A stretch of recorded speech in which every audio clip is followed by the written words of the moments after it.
Mamaya guys, pupunta ako dun sa fruiting area. Gagamitin ko itong smiling shark headlight. Kasi magdidilig ako tsaka maglilinis ako doon sa fruiting area. Kakatapos lang kasi naming mag-harvest. Hinihintay ko pang nagluluto pa kasi ako ng rice. Oo. Pagkatapos kumulo na yon, ayan, pwede ko na siyang iwan para punta na ako doon sa fruiting area. So ito guys, yung ginagamit ko din araw-araw. Ayan, pwede mo siyang i-bend. Ayan po siya. Para maihanap mo yung ilaw kung saan mo gustong mailawan yung nililinisan or dinidiligan mong fruiting bags. So, ayan siya guys. Ganyan. Oh, di ba?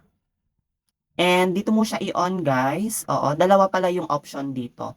Yung on and off niya. So, dito sa left side, ayan, i-press natin. Ayan siya. So, ito yung manual. Ayan, ganyan yung pinaka maliwanag niya. Tapos yung pangalawa, ayan, ulitin ko. Ayan, kung gusto mo yung control ang ilaw, so sa pangalawang press.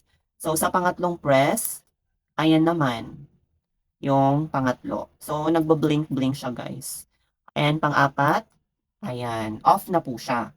So dito naman sa right side, kung gusto po ninyo yung may body sensor para mas madali lang siya. So halimbawa may hawak-hawak kayo, so hindi na kailangan kailangan nyo ng body sensor.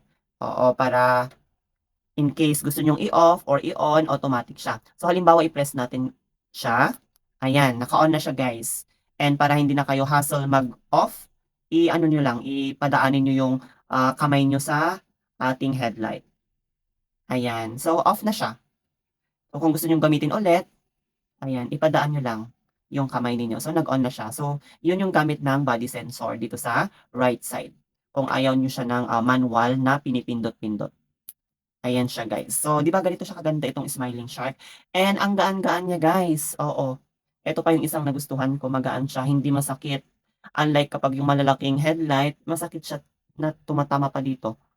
Oo, masakit, matigas. Pero ito okey na okey siya, komportable yung aking noo dito, yung aking yes, yung aking ulo dito. So ayan. And adjustable din yung ito niya, guys. Oo, 'di ba?